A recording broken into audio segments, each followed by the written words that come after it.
never imagined my sister's wedding would be the event that unraveled everything we thought we knew about her. About a year ago, my oldest sister Anna asked me to be her maid of honor. On the surface, that should have been an honor, but it felt strange immediately. Growing up, Anna had always sworn that her best friend Lena would stand beside her on her wedding day. They'd been inseparable since childhood. Everyone knew that promise. Everyone expected it. So when I was named maid of honor instead, people kept asking Anna about Lena. She brushed it off every time. No explanation. No clarification. Just a tight smile and a quick change of subject. The wedding day arrived with a strange tension already in the air. Lena was there but not in the bridal party. She sat toward the back, wearing one of her signature bold outfits. That was just her. Lena had always dressed creatively, sometimes dramatically, but never in a way meant to steal attention. Most guests barely noticed. Anna noticed. I saw it in her eyes the moment she locked onto Lena. Her jaw tightened. Her posture stiffened. Then I saw her reach for a champagne flute and start walking straight toward Lena. It took me a split second to realize what she was planning. I grabbed her arm quietly and asked what she was doing. She whispered, furious, that Lena was trying to outshine her and needed to be put in her place. I begged her to stop. That's when she snapped, raising her voice, accusing me of never being on her side. Heads turned. Conversations stopped. I leaned in and told her calmly but firmly. Either she calmed down immediately, or I would walk out of the wedding entirely. Something about that landed. Her face went red, her eyes filled with rage, and she stormed off to the bathroom. The rest of the ceremony felt off. Polite smiles. Forced laughter. Like everyone could taste something bitter but didn't know why. I regret this now, but I didn't speak to Lena at the wedding. I was trying to keep the peace, trying to support my sister, trying not to make things worse. After the wedding, things spiraled. Anna suddenly declared that her friendship with Lena was over. Completely. She called her selfish, disrespectful, jealous. Things that made no sense to me. What shocked me most was that she didn't blame me at all. Every ounce of anger was aimed squarely at Lena. After weeks of listening to her rant, I finally snapped. I told her she'd known Lena's personality and fashion sense her entire life. If it bothered her that much, she could have communicated. Set boundaries. Included her in the wedding party. Anything. Anna exploded. She screamed at me, sent Lena vicious messages that crossed every line, and then went silent with me for an entire day, while telling our father that I had betrayed her. He took her side instantly. My mom didn't. She told Anna she owed both Lena and me an apology. That's when Anna stopped speaking to our mother too. Suddenly I was isolated. The other bridesmaids sided with Anna. My dad insisted I should support my real family. And Lena swore, on everything, that nothing had happened between her and Anna before the engagement. None of it made sense. And that was before Anna's husband, Mark, called me. He asked if I could talk to Anna because they'd had a huge fight on their wedding night. Apparently he'd defended Lena, and Anna hadn't forgiven him for it. Mark sounded lost, confused, desperate for help. That was the first crack. And I didn't realize yet that beneath it was a lie so big it would destroy a marriage. Then Mark told me why Lena was never allowed in the wedding party. And suddenly, nothing about my sister's story lined up anymore. When Mark called me that morning, I expected a short, awkward conversation. Maybe he wanted advice on how to apologize to Anna. Maybe he needed reassurance. What I didn't expect was to walk away more confused than I'd ever been in my life. He asked me, carefully, if I knew why Lena wasn't part of the wedding party. I told him the truth, no. I'd wondered about it. But Anna had shut down every conversation before it could go anywhere. There was a long pause on the other end of the line. Then Mark said something that stopped me cold. He told me that originally, he wanted Lena as his best woman. And Anna had wanted Lena as her maid of honor. I actually laughed at first because it sounded ridiculous. If both of them wanted her standing beside them, why would she end up excluded entirely? Mark explained that Anna had refused to budge. She didn't want to share Lena. She insisted that if they couldn't agree, Lena shouldn't be in either party. According to Mark, Anna told him she'd explained everything to Lena, and that Lena had reacted badly, starting a huge argument. That was supposedly the reason Lena was dropped.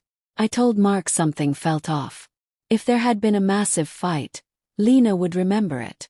She wasn't forgetful, and she wasn't delusional. And yet, she swore nothing had happened. Mark brushed it off, saying weddings were emotional and misunderstandings happened. Still, I could hear hesitation in his voice. He didn't sound confident. He sounded like someone repeating a story he'd been told, not one he'd witnessed. After we hung up, I sat there replaying everything. One detail wouldn't leave my mind. Mark had only met Lena after he started dating Anna. Or so I thought.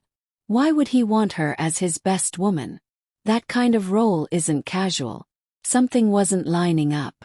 That afternoon things escalated. Mark called again, this time angry. He asked me outright if any of his groomsmen had behaved inappropriately toward me at the wedding. I could hear Anna yelling in the background, her voice sharp and frantic. I told him no. They'd been polite, respectful, nothing even remotely uncomfortable. Then he asked me something even stranger. Did Lena know she had been supposed to be his best woman? I said not to my knowledge, but admitted I didn't know what conversations had happened between Anna and Lena privately. I suggested he ask Lena himself. He laughed once, sharply, and hung up. Minutes later, Lena texted me. She asked what was going on. She'd heard something about being a best woman and a maid of honor, and none of it made sense to her. She sounded genuinely shaken. Before I could respond, one of the bridesmaids messaged me too. She warned me not to answer Mark if he called again. That's when I knew this was no longer just wedding drama. This was damage control. Meanwhile, Anna was on the phone with our dad, screaming. I could hear her from across the house.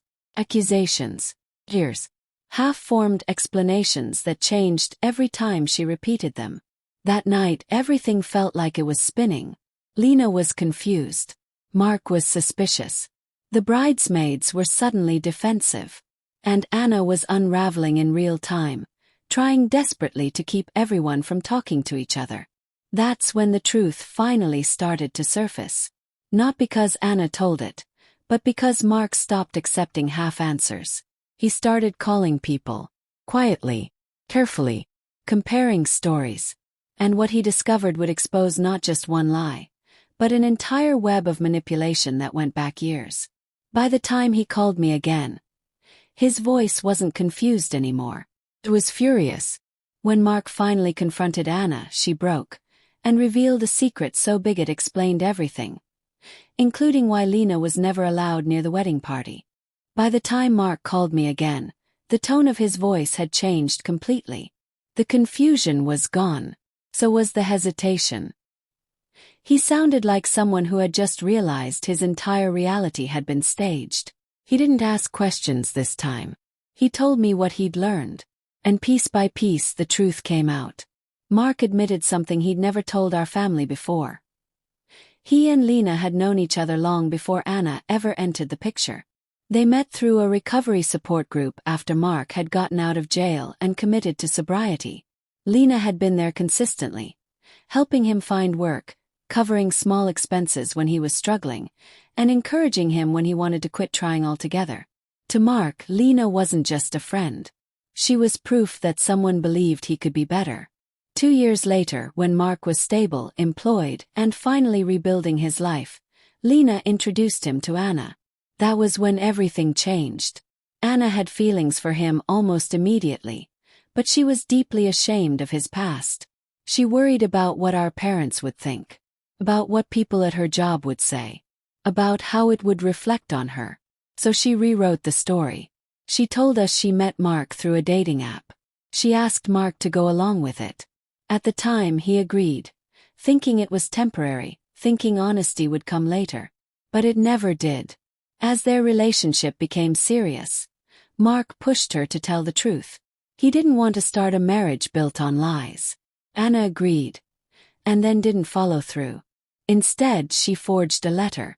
She wrote a message pretending it came from our family, thanking Mark for his honesty, telling him we accepted his past, and welcoming him fully. That letter became one of Mark's most treasured possessions.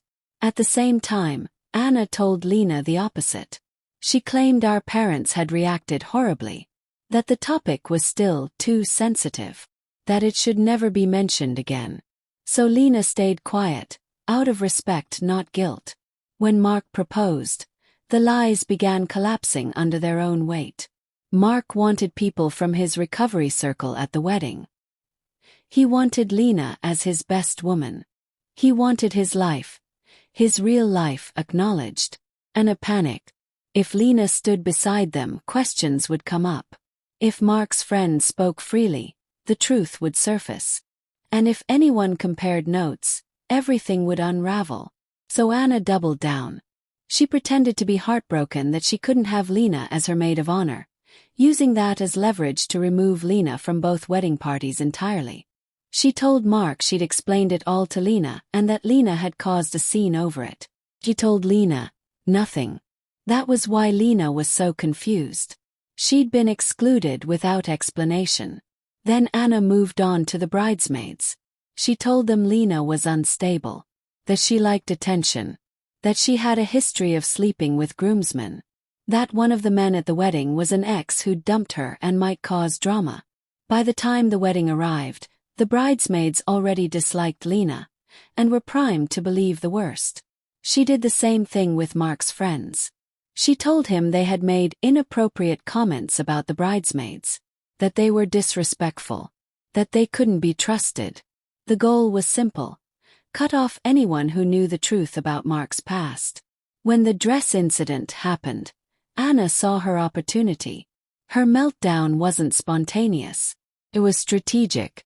She expected everyone to cave, because she was the bride. If we had, she could have used it as justification to erase Lena completely from our lives. But Mark didn't cave. He started asking questions. Why exactly was the dress offensive? What exactly had his friends said? Why did the timelines keep shifting? When Anna realized she was losing control, she accused him of not loving her, of choosing his past over their future. That's when Mark stopped arguing and started investigating. When he confronted her directly, she finally broke. She told him everything. And when he told us, there was no going back. Mark ended the call by saying one thing I'll never forget. I don't know who I married. When the truth came out, the fallout was immediate, and Anna's past behavior revealed a disturbing pattern none of us had seen before. The aftermath of the truth was nothing like I expected. There was no dramatic screaming match. No cinematic confrontation. Just shock, thick, heavy, and suffocating. The kind that makes people go quiet because they don't even know where to begin. Mark sent a group message explaining his past himself. No excuses, no blame, just honesty. He told us about his time in jail, his addiction, his recovery, and the role Lena had played in helping him survive it. He said he'd believed we already knew, because of the letter Anna had written. Our mother read the message 3 times before she spoke. Then she didn't speak to Anna at all. Mark asked Anna to leave the house that night. She came to us instead. I'd never seen my sister like that. Shaking, hollow-eyed, crying so hard she couldn't form sentences. For a moment I felt nothing but pity. This was someone who had destroyed her own life in one catastrophic lie. But pity didn't erase what she'd done. Our mom was furious in a way I'd never witnessed. Not loud, not explosive, just cold. She couldn't believe Anna had lied to everyone, especially about something so serious, and dragged so many people into it. My dad was stunned. Silent. Lena, meanwhile, didn't scream. She didn't argue. She sent Anna one message saying she couldn't talk right now, and maybe would call once she'd had time to breathe. Mark was the most devastated of all. He told me privately that the fake letter had been one of the most meaningful things anyone had ever given him. He carried it with him for years. To learn it wasn't real, that our acceptance had been fabricated, broke something in him. I told him the truth. We did accept him. None of us blamed him. None of us judged him. But trust, once shattered, doesn't reassemble itself just because the truth finally comes out. Mark asked for distance from our family. I didn't blame him. If anything, I respected him for knowing what he needed. Anna barely slept. She obsessed over two things: being abandoned by Mark and being exposed as the villain. She wasn't just grieving her marriage. She was grieving the image she'd curated so carefully for years. And that's when we learned this wasn't an isolated incident. Over the next 2 weeks, things surfaced that made my stomach turn. Anna admitted she'd manipulated situations at work to protect her department's image, even pushing for a cognitively impaired coworker to be transferred because she felt he made her team look bad. That revelation broke something in me. This wasn't just fear-driven lying. This was pattern behavior.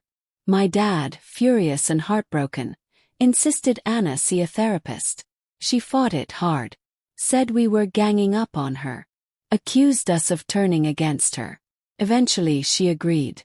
We talked about family therapy too. About boundaries. About accountability. About how none of this could be fixed by pretending it hadn't happened. Lena and I still talked often, but never about Anna. That boundary felt necessary. Then Mark sent one final message. He said after everything he'd learned, he didn't believe he could stay married to someone who had deceived him so deeply about who she was. He wasn't angry anymore. Just done. Anna collapsed when she read it. Panic attack. Shaking. Hyperventilating. But even then, her anger focused on Lena. Furious that Mark had learned the truth through her, rather than accepting responsibility for her own actions. I wanted to defend her. But I couldn't anymore. As therapy began and the marriage officially ended, I was left wondering if my sister could ever truly change, or if this was who she'd always been. The house felt different once Mark officially moved out. Quieter. Heavier. Like everyone was afraid to speak too loudly in case the truth started echoing again. Papers were filed. Lawyers were mentioned. And just like that, my sister went from newlywed to separated in less than a month. Anna started therapy the following week. At first, she treated it like a formality. Something she had to endure to prove she wasn't the villain everyone suddenly believed her to be. She complained that the therapist didn't understand her, that everyone was exaggerating, that stress had made her act out of character. But the more she talked, the more the cracks showed. She admitted she'd been obsessed with appearing flawless for years. The perfect daughter. The perfect employee. The perfect wife. Any threat to that image felt unbearable, and when she felt cornered, she lied. Then lied again to cover it. And again. She wasn't proud of it. But she also wasn't fully owning it yet. Our mom remained distant. Civil but cold. She told Anna she needed time. Time to process the betrayal, and time to decide what kind of relationship, if any, they could rebuild. My dad softened slightly after a few sessions of family counseling, but the trust wasn't back. You could see it in the way he watched her now, like he was constantly waiting for the next half-truth. As for Lena, she eventually agreed to meet Anna in person. I wasn't there and I didn't ask for details. All I know is that Lena came home emotionally drained, and Anna came back shaken and quiet. Their friendship wasn't magically repaired, but something shifted. Lena told me later that forgiveness didn't mean forgetting, or returning to the way things were. It meant letting go of the version of Anna she thought she knew. That sentence stuck with me. Mark stayed away from our family, but I heard through mutual friends that he was doing okay. He'd returned to therapy, leaned on his support network, and was focusing on stability rather than bitterness. That knowledge brought me some peace. Anna, on the other hand, struggled with the label of divorced, almost as much as the loss of her marriage itself. She fixated on how people would see her, what they'd assume, what it meant for her future. It made me realize something painful. She wasn't just afraid of losing Mark. She was afraid of being seen clearly. I still love my sister. That hasn't changed. But love doesn't erase accountability. And it doesn't rebuild trust overnight. There's distance between us now. Not dramatic, not hostile. Just cautious, measured, necessary. Sometimes I catch glimpses of the sister I grew up with, the one who laughed easily, who didn't calculate every interaction. I hope therapy helps her find that person again. But I've learned something through all of this. You don't truly know someone just because you share blood with them. And protecting someone at the expense of truth doesn't help them. It enables them. I don't regret standing by Lena. I don't regret asking questions. And I don't regret refusing to pretend everything was fine just because it was uncomfortable to confront. If Anna heals, it will be because she finally chose honesty over image. And if she doesn't, then at least the truth is no longer buried under a wedding dress and a glass of champagne. If you discovered someone you loved had been living a lie for years, would you try to rebuild the relationship, or walk away to protect yourself?